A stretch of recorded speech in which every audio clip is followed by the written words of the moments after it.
Salut tout le monde, soyez bienvenus. Dans cette séance, on va voir quelques fonctions des blocs moteurs.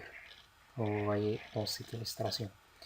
Le bloc moteur a fonction de, premièrement, de supporte le vilebrequin.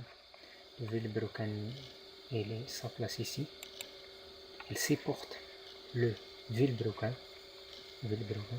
C'est un volume moteur ici, vilebrequin. Il supporte premièrement le vilebrequin. Il permet aussi le guidage des pistons. Il permet le guidage sous bloc moteur et il permet le guidage des pistons à l'intérieur du chemise, à l'intérieur de chemise. C'est là une chemise, et comme ça, à l'intérieur de ces quatre chemises. Troisièmement, il assure avec la culasse l'étanchéité des cylindres. Avec le culasse, il est ici. Il ferme les cylindres. Ici, il ferme ces cylindres, ces quatre cylindres. Et la place du culasse. Ce bloc moteur, il assure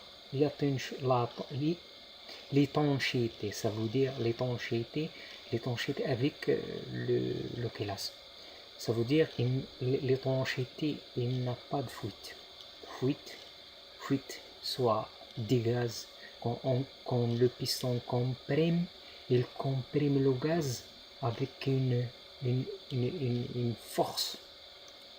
Il n'a pas une fuite qui peut diminuer cette pression de gaz qui est comprimée. Ça veut dire l'étanchéité, ça veut dire il n'a pas de fuite qui peut diminuer la compression des gaz. L'étanchéité des cylindres. Et aussi, il permet le passage des canalisations de graissage et de refroidissement. Par exemple, ici, on a les canalisations de refroidissement. Liquide de refroidissement. Au circuit, liquide de refroidissement. Et voilà. Les canalisations de liquide de refroidissement. Pour cela. Et aussi, on a des canalisations d'huile. Et voilà, comme celui-là, de lubrification. Canalisation de lubrification. Comme celui-là aussi. Canalisation de lubrification. Celui-là aussi, de lubrification. Au circuit, l'huile de lubrification. L'huile de graissage. C'est bien. Et aussi le bloc moteur. Et il faut que pour avoir un bon bloc moteur, il faut avoir plusieurs caractéristiques comme il faut résister aux pressions, aux torsions, aux frottements et variations de température. Il faut être résistant aux pressions, soit aux torsions, soit aux frottements, soit à toutes les variations de la température. Je pense qu'il est très clair. Et aussi être indéformable.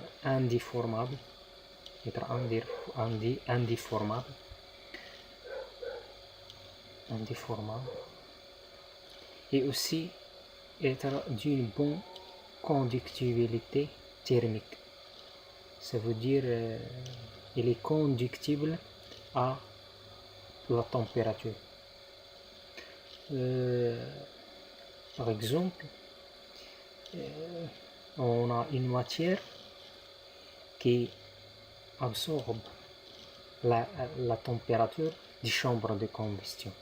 Par exemple, dans la chambre de combustion, la température augmente quand le mélange explose ou enflamme, la température du site chambre d'eau augmente. Quand il augmente, la matière, ce bloc moteur qui est constitué des matières ou des atomes qui absorbent cette température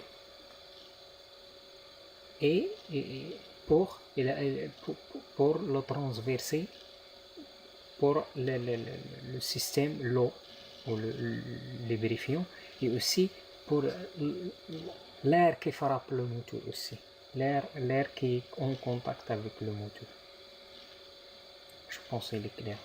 Mais si je n'ai pas utilisé des mots, l'important c'est savoir que l'aider. Parce que je n'ai pas utilisé les mots qui sont exacts, mais j'essaie d'envoyer le message. Ici, posséder la masse la moins élevée possible. Et aussi, il faut que le bloc moteur avoir une masse qui est une masse moins.